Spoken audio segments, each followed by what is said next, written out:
मेरी दीदी शादी के रात घर से भाग गई थी।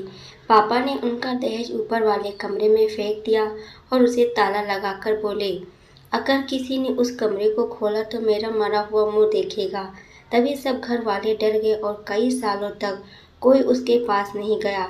एक रात पापा को दूध का गिलास उस कमरे में ले जाते हुए देखा तो छुप के पीछे से गई और जो कि कमरे के अंदर झांका तो मेरे पैरों तले जमीन निकल गई। मेरा नाम माया है, मैं इलाहाबाद में रहती हूँ। मेरी ज़िंदगी बड़ी अजीब तरीके से गुजर रही थी। यूँ कहें कि मुझे किसी की हुई गलती का कर्ज चुकाना पड़ा था। हम बहन भाई थे, 2 बहनें और फिर एक छोटा भाई। बड़ी बहन बहुत ही सुलझी हुई और बहुत खूबसूरत थी और पापा की आंखों का तारा थी। मुझे भी अपनी बहन साक्षी से बड़ी मोहब्बत थी, इसीलिए उसके जैसा बनना चाहती थी। अगर वो आटा गूंथती थी तो मैं भी जिद करती थी, मुझे भी आटा गूंथना है। वो खाना बनाती तो पापा उसके खाने की तारीफ कर देते, तो मुझे भी हर हाल में खाना पकाना होता। ये मेरी सबसे बड़ी गलती थी। पापा अक्सर साक्षी दीदी से कहा करते थे कि तुम्हें बहुत फूंक फूंक कर कदम रखना है, क्योंकि तुम्हारे छोटे भाई बहन तुम्हारी नकल करते हैं। वैसे साक्षी दीदी तो कोई गलत कर ही नहीं सकती, लेकिन वक्त ने साबित कर दिया ये सब हमारा वहम था। दीदी भी तो इंसान थी और इंसान की फितरत गलत और सही दोनों में शामिल होता है। जैसा कि मैंने पहले बताया कि मेरी बहन बहुत ज़्यादा खूबसूरत थी। जैसे ही उसने अपनी ग्रेजुएशन पूरी कर ली तो उसके हर तरफ से रिश्ते आने लगे। ऐसा लगता था कि रिश्तेदारों में होड़ लग गई हुई है कि इसको हम ही अपने घर की बहू बनाएंगे। और आए दिन बेफजूल में वो हमारे घर के चक्कर काटने लगे थे। पापा ने सोचा कि अगर एक घर में मैंने अपनी बेटी दे दी तो दूसरे घर वाले बिना वजह मुझसे नाराज़ हो जाएंगे। इसीलिए पापा ने फैसला किया कि जहाँ कोई रिश्तेदारी ना हो दूर दूर तक, वहाँ पर मेरी दीदी की शादी करेंगे। तब शायद मेरे पापा को इस बात का अंदाज़ा नहीं था वो कितनी बड़ी गलती करने जा रहे हैं।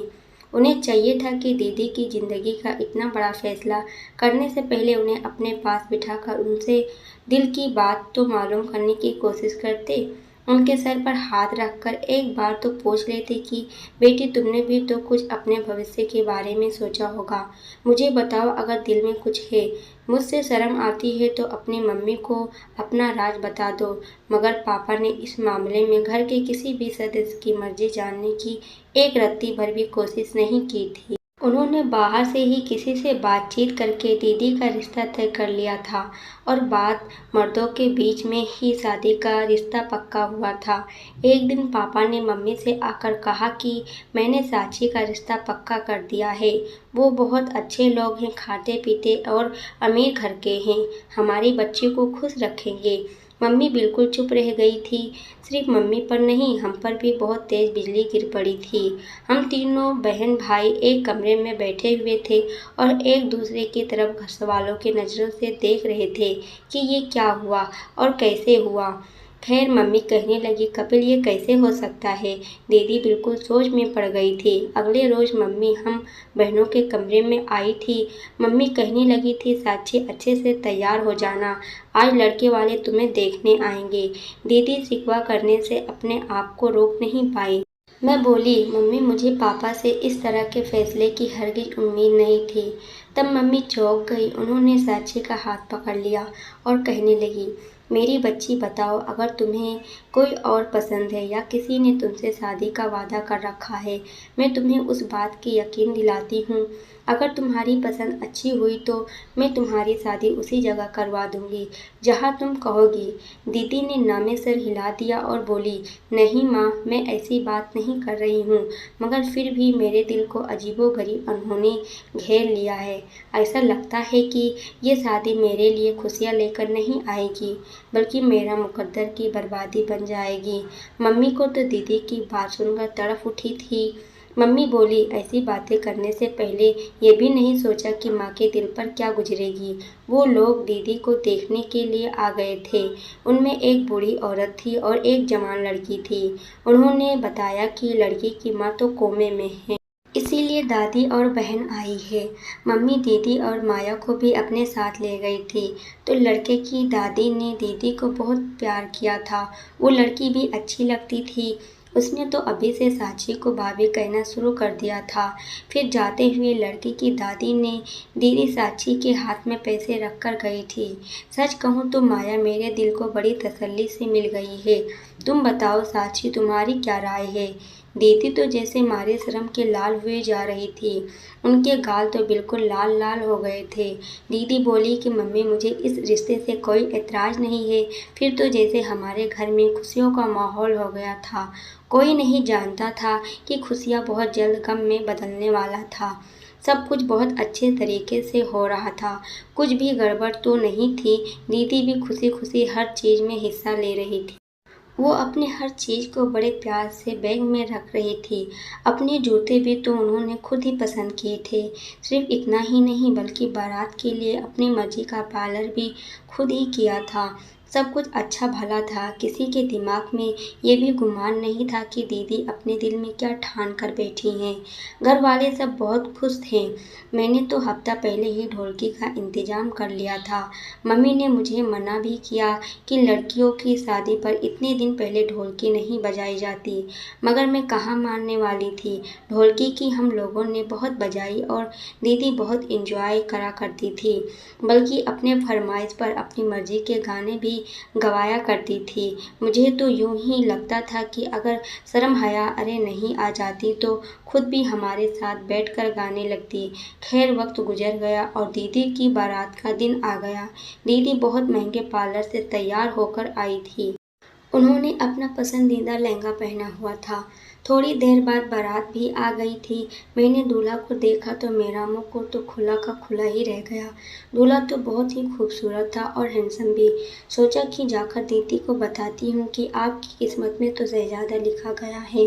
मैं भागकर अपने कमरे में गई तो दीदी को यहीं छोड़ कर गई थी। अब वो कहाँ चली गई? मैंने उनकी तलाश में मम्मी के कमरे में गई तो वो भी खाली पड़ा था। मेरी फ़िक्र बहुत ज़्यादा बढ़ गई थी। मैं जल्दी से बाहर आई और मम्मी को ढूंढने लगी। मम्मी मेहमानों की खातिर में लगी हुई थी। मैं मम्मी का हाथ पकड़कर कोने में ले गई और कहा, मम्मी साक्षी दीदी कहाँ है? मम्मी बोली, अपने कमरे में होगी। मैंने कहा, वो कमरे में नहीं है। मम्मी ने मेरा हाथ झटक दिया और बोली, यहीं कहीं होगी, पीछे हटो, मुझे सब मेहमानों से मिलने दो। वो उस अंदाज से बात कर रही थी जैसे उन्हें किसी चीज़ के गलत होने का अंदेशा ही ना हो। तब मैंने मम्मी का हाथ पकड़कर झकझोर दिया था। मैं बोली, मम्मी मुझे बहुत घबराहट हो रही है। मम्मी भी चौंक गई थी। मम्मी बोली, तुम्हारी घबराहट तो मैं दूर करूँगी। मम्मी मेरे साथ आ गई। हम दीदी को एक कमरे से दूसरे कमरे में और दूसरे कमरे से तीसरे कमरे में ढूंढ रहे थे, मगर वो ना मिली। मम्मी के चेहरे का रंग उड़ गया था। तब जयमाला का टाइम हुआ और जयमाले के लिए शोर होने लगा तो पापा कमरे में आए। उनकी आंखें भी सुर्ख हो रही थी। शायद उनकी अपनी बेटी की विदाई का गम हो रहा था। इतने में उनकी चहेती बेटी उनकी इज्जत को तार तार कर गई। पापा कहने लगे, जल्दी से साक्षी बिटिया को ले चलो, वहाँ जयमाले का टाइम हो रहा है। मम्मी रोते हुए बोली, कपिल साक्षी नहीं मिल रही है। पापा बड़ी हैरत से मम्मी की तरफ देखने लगे और बोले, क्या मतलब कि साक्षी नहीं मिल रही है? यहीं कहीं होगी। मम्मी रोते हुए बोली, मैंने घर का कोना कोना छान मारा है। पापा तो दिल पर हाथ रखकर दहाड़े मार मार कर रोने लगे। कमला, अब मेरी इज्जत तो खाक में मिल जाएगी। अब कोई मुझे इस रुसवाई से बचा नहीं सकता। तुम ही बताओ, अब मैं क्या करूं? लोगों का सामना कैसे करूं? कैसे जाकर बारातियों से कहूं कि बारात वापस ले जाओ, क्योंकि मेरी बेटी ने मेरी इज्जत नीलाम कर दी है। मम्मी भी रोए जा रही थी। फिर बोली, कपिल आप बिस्तर पर जाकर लेट जाएं। मैं कोई बहाना बनाती हूँ कि मेरे पति की तबीयत खराब हो गई है। ऐसे में अपनी बेटी को विदा नहीं कर सकती हूँ। पापा बोले कि कमला, तुम्हें इतना हौसला है? मम्मी ने अपने आंसू पोंछे और कहने लगी, आपकी इज्जत बचाने के लिए कुछ भी कर सकती हूँ। तब पापा चीख कर बोले, काश तुमने लड़कियों को भी अच्छी शिक्षा दी होती। मम्मी ने सबके सामने जाकर कह दिया था कि मेरे पति को दिल का दौरा पड़ा है। ऐसे में हम अपनी बेटियों को विदा नहीं कर सकते। आप लोगों की बड़ी मेहरबानी होगी। आज आप लोग बारात वापस ले जाएं और फिर किसी दिन अपनी अमानत को फेरे डलवा कर सादगी से घर ले जाना। हर तरफ बातें होने लगी थी कि मम्मी ने तो खुद को कमरे में बंद कर लिया था। लोग तरह तरह की बातें कर रहे थे और हमारे पास उनका जवाब नहीं था, इसीलिए हम सब एक ही कमरे में दुब के बैठे हुए थे। हमने कभी सोचा भी नहीं था कि साची दीदी के हाथों ऐसी बुराइयां सहनी पड़ेगी। मम्मी बोली, कपिल इस तरह आप सोचेंगे तो बीमार पड़ जाएंगे, बुराइयां तो सहनी पड़ेगी, बच्चा तुम्हारी मदद करेगा। पापा बोले, तुम तो बात ही मत करो कमला, तुम्हें मेरी इतनी फिक्र होती तो अपनी बेटियों को लगाम डाल कर रखती। मम्मी बेचारी बहुत शर्मिंदा होए जा रही थी। पापा ने सारा सामान छत वाले कमरे में फेंक दिया और उसको ताला लगा दिया और बोले, आज के बाद अगर कोई इधर जाएगा तो मेरा मरा हुआ मुंह देखेगा। उसके बाद हमारे घर में एक अजीब सी सूरत हाल थी। हर दफ़ा एक दूसरे से नज़र चुराने पर मजबूर थे। पापा भी हम सबसे चुप चुप कर रोते थे। जब वो नीचे आते तो बहुत थके थके से लगते, आंखें सुर्ख होती थी। मम्मी कहती थी कि तुम्हारे पापा हम सबसे छुप कर छत पर जाकर रोते हैं। हमें तो यही लगता था कि दीदी की शादी का किस्सा ख़त्म हो गया, मगर 1 महीने के बाद हमें लड़के वालों की तरफ से फ़ोन आ गया था। अर्जुन की दादी कहने लगी, इतना महीना हमने आपसे बातचीत नहीं की क्योंकि हम आपसे नाराज़ थे। बारात को आप लोगों ने वापस कर दिया, मगर अब ठंडे दिमाग से सोचा तो आपकी भी कोई मजबूरी होगी, या ये भी हो सकता है कि आपकी बड़ी बेटी ने रिश्ते से इनकार कर दिया हो और आपने अपनी इज्जत बचाने के लिए कपिल बेटे की बीमारी का बहाना बना दिया होगा। अगर ऐसी कोई बात है तो हमें उस पर भी कोई एतराज़ नहीं है। अगर आप अच्छा समझे तो आप कपिल बेटे से राय मशवरा करके हमें अपनी छोटी बेटी का रिश्ता दे दें, क्योंकि हमने बहुत घरों में रिश्ता ढूंढा है पर आपके बच्चों जैसा वो बात ना थी और हमें हर जगह मिलावट ही मिली है। आपका घराना हमें अच्छा लगा है, इसीलिए हम चाहते हैं कि किसी न किसी तरह हमारी रिश्तेदारी आपसे हो जाए। मम्मी कहने लगी, ठीक है, मैं कपिल से राय मशवरा करके बताऊंगी। मम्मी ने अपना फ़ोन बंद कर दिया और मुझसे बोली, माया तुम कहो तो ये रिश्ता मंजूर है। मैंने अपने कंधे उचका दिए और कहा कि दीदी के जाने के बाद पापा ने जिस तरह से मेरा जीना हराम कर रखा है, मुझे नफ़रत की निगाहों से देखते हैं। मैं चाहती हूँ कि दिन से रात ना हो और मैं यहाँ से चली जाऊँ और दोबारा यहाँ पर वापस लौट कर ना आऊँ। मम्मी मेरे गले में अपना हाथ डालकर रोने लगी। बोली, बेटी हमारे नसीब हैं, ऐसे ही किसी की सज़ा हमें मिलती है। तुम्हारी माँ के साथ भी ऐसा ही हुआ था और तुम्हारे साथ भी ऐसा ही हो रहा है। मैं चाहती हूँ कि तुम्हारी तकदीर बदल जाए, मगर मैं क्या करूँ, मैं तो खुद मजबूर हूँ, हमारे हाथ बंधे हुए हैं।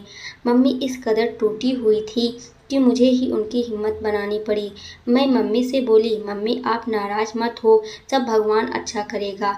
मैं उठकर अपने कमरे में चली गई थी क्योंकि पापा के घर वापस का वक्त हो गया था। आज मेरा दिल अजीब सा धड़क रहा था क्योंकि आज मेरी किस्मत का फैसला हुआ था। जैसे घर का दरवाज़ा खुला, मैं अपने कमरे की खिड़की के पास आकर बैठ गई। पापा घर आ गए। पापा ने पहले इधर उधर देखा और आंगन को खाली इधर उधर देख रहे थे, जैसे वो ये काम बड़ी समझदारी से कर रहे थे। वो किचन में गए और किचन से एक गिलास दूध लिया और फिर धीरे धीरे सीढ़ियाँ चढ़ने लगे और फिर छत पर चले गए और मैं बिल्कुल हक्का बक्का बैठी रह गई थी। ये सब जो अभी मेरी नज़रों ने देखा था, ये सब क्या था? ये बिल्कुल आम सी बात थी, मगर पापा के खुफिया अंदाज ने उसे ख़ास बना दिया था। मुझे फिर उस बात की भी फिक्र हुई कि मम्मी पापा के आने के बाद कमरे से बाहर क्यों नहीं निकली थी, क्योंकि अब वो जब काम से वापस आया करते थे तो मम्मी सब कुछ छोड़ छाड़ कर पापा के पास आ जाया करती थी, उनसे खाने का पूछती थी, फिर ताज़ा रोटियां बना कर देती थी। मैं दबे कदमों से मम्मी के कमरे में गई तो पता चला कि वो तो सो रही हैं।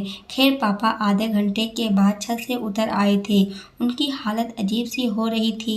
मैं ये सब अपने कमरे की खिड़की से देख रही थी।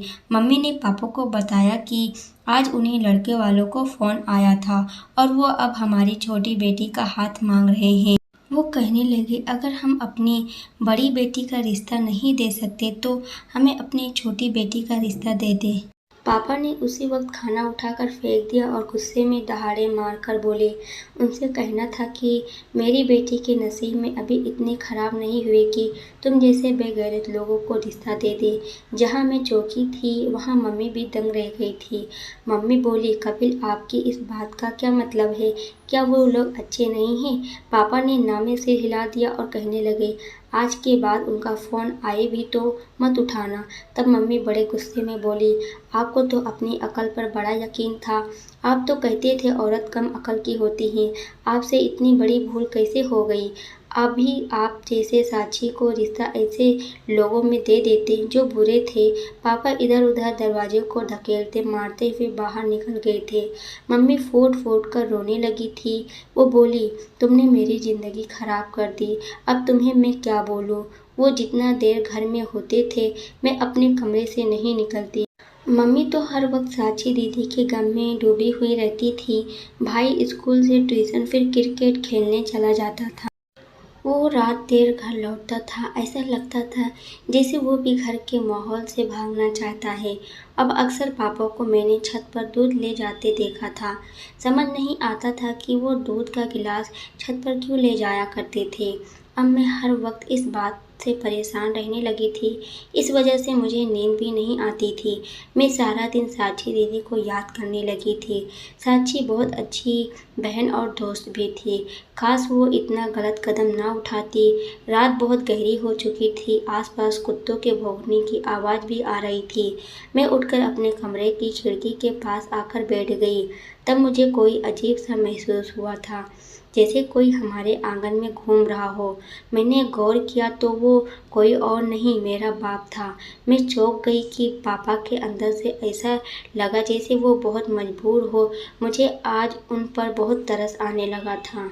बाहर निकली, देखी तो वो कमरा जहाँ पर पापा ने दीदी का दहेज का सामान रखा हुआ था वो खुला हुआ था और उसे रोशनी आ रही थी। मैं आगे बढ़ती गई। दरवाज़ा खुला हुआ था इसलिए मैं छुपकर अंदर का सारा माजरा देखने लगी थी। अंदर तो दीदी बैठी हुई थी। मैं ये सब देखकर थर थर काँपने लगी थी। पापा दीदी को निवाला बना बनाकर खाना मुंह में डाल रहे थे। दोनों चुप थे मगर उनकी आंखों में आंसू बह रहे थे। ये सब क्या हो रहा था? मेरी समझ से बाहर था। फिर बड़ी देर के बाद पापा ने बोला, तुम मेरी बड़ी बेटी नहीं हो साक्षी। दीदी बिल्कुल पापा के ऊपर चिल्ला पड़ी, इसलिए आप मेरे साथ ऐसा कर रहे हैं कि मैं आपकी औलाद नहीं हूँ। क्या आप ये घिनौनी हरकत माया के साथ कर सकते थे? पापा जल्दी से बोले, साक्षी मैं तुमसे बहुत प्यार करता हूँ मगर तुम ये जानती हो कि मैं ये सब कुछ कभी माया के साथ नहीं कर सकता था। साक्षी दीदी रोने लगी थी। वो बोली, मुझे वजह जाननी है। आपने मुझे इस कमरे में बंद क्यों कर रखा है? तो बोले, सुनो आज मेरे पास भी बहुत वक्त है। मैं तुम्हें वैसे भी, तुम तो सारा दिन वैसे भी बेहोश हो जाती हो मगर ये जो माया है ना, उसकी वजह से मैं कभी भी ज़्यादा देर छत पर नहीं रुक सकता था क्योंकि मुझे डर था कि कहीं उसे मुझ पर शक ना हो जाए। रात के उस पहर सब सो रहे हैं इसीलिए आज मैं तुम्हें सब कुछ बताता हूँ। साक्षी हम दो भाई बहन थे, एक मैं और एक मुझसे बड़ी बहन। वो मुझसे पूरे 7 बरस बड़ी थी इसलिए उनकी शादी पहले हुई थी। दीदी की शादी के बाद हमारे घर में बहुत खामोशी छा गई थी इसीलिए तय कर दिया गया कि मेरी शादी जल्दी करेंगे। उन्होंने मेरे लिए कमला को पसंद कर लिया था और हमारा रिश्ता तय हो गया। उन्हीं दिनों में हम पर कयामत टूट पड़ी थी क्योंकि दीदी विधवा होकर घर आ गई थी। दीदी तनहा नहीं बल्कि उनके गोद में 4-5 महीने की बच्ची थी। उन्हें न अपनी और न ही बच्चे की। मेरी माँ ने भी बूढ़ी हो चुकी थी इसीलिए वह भी उस बच्चे को संभाल नहीं सकती थी। कमला ने तुम्हें हाथों हाथ लिया और तुम पर इतना प्यार निछावर किया कि मैं भूल ही गया कि तुम मेरी बेटी हो या भांजी। तुम जब बोलने लगी तो कमला को तुम मम्मी कहती थी और अपनी सगी मम्मी को बुआ कहती थी। हालात को समझी तो तुम्हारी मम्मी का रिश्ता ढूंढने लगे थे। दीदी ने एक लड़के का नाम खुद ही लेकर कहा कि मेरी शादी उसी से करवा दो।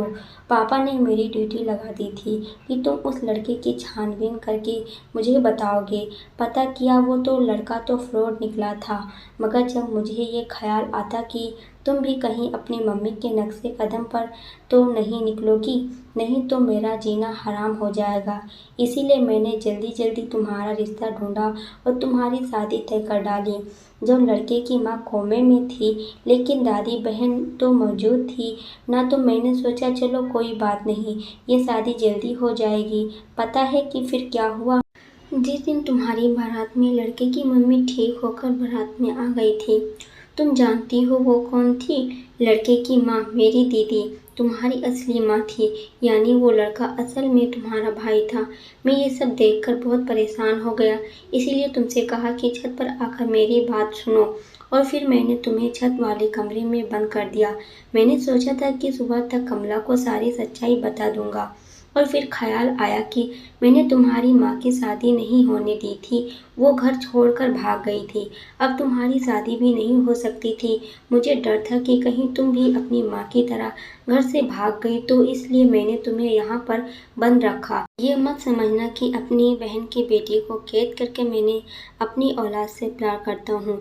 जिस दिन से तुम्हें मैंने कैद कर रखा है, माया से भी मैंने बात करना छोड़ दिया है। उस पर भी मैं बहुत सख्ती दिखाता हूँ। साक्षी दीदी जैसे एकदम से होश में आ गई थी। वो बोली, अगर मैं घर से भाग जाती तो भी आपकी इज्जत खाक में मिल जाती, मगर आपने मुझे यहाँ बंद करके भी अपनी इज्जत को खाक में मिला ली है। लोग तो बातें बनाते ही होंगे कि साक्षी घर से भाग गई है, तभी तो बारात वापस लौट गई। अभी वो दोनों बात कर ही रहे थे कि मंदिर में आरती की घंटी बजने लगी थी और पापा बोले, साक्षी बेटा मुझे माफ़ कर देना, अब मैं जा रहा हूँ, हो सकता है किसी की आँख खुल जाए। मैं जल्दी से आगे बढ़ी और बोली, अब मैं और जुल्म अपनी दीदी पर नहीं होने दूंगी। उसकी मम्मी ने जो गलती की उसकी सज़ा अपनी दीदी को मिलने नहीं दूंगी।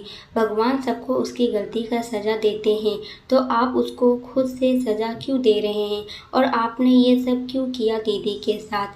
पापा ने मेरी बातें सुनकर बिल्कुल बौखला गए थे, इसीलिए वो जल्दी से नीचे चले गए। मैं दीदी का हाथ पकड़कर नीचे ले आई थी।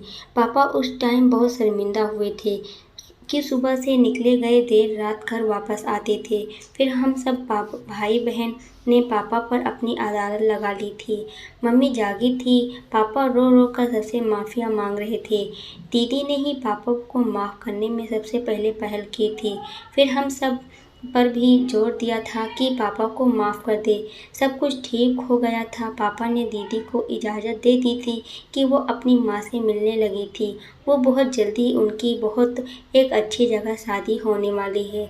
हमें उम्मीद है कि मुश्किल वक्त कट गया है, आगे खुशियाँ ही खुशियाँ हैं।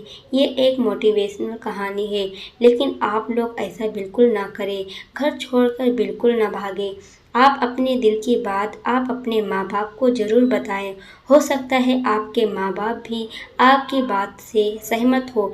माँ बाप औलाद का हमेशा भला ही चाहते हैं। दोस्तों, वीडियो पसंद आई हो तो वीडियो को लाइक शेयर ज़रूर करना, और अगर आप हमारे चैनल पर नए हो तो चैनल को सब्सक्राइब ज़रूर कर लेना, जिससे हर नई वीडियो की नोटिफिकेशन आपको मिलती रहे। पूरी वीडियो देखने के लिए आपका बहुत बहुत धन्यवाद।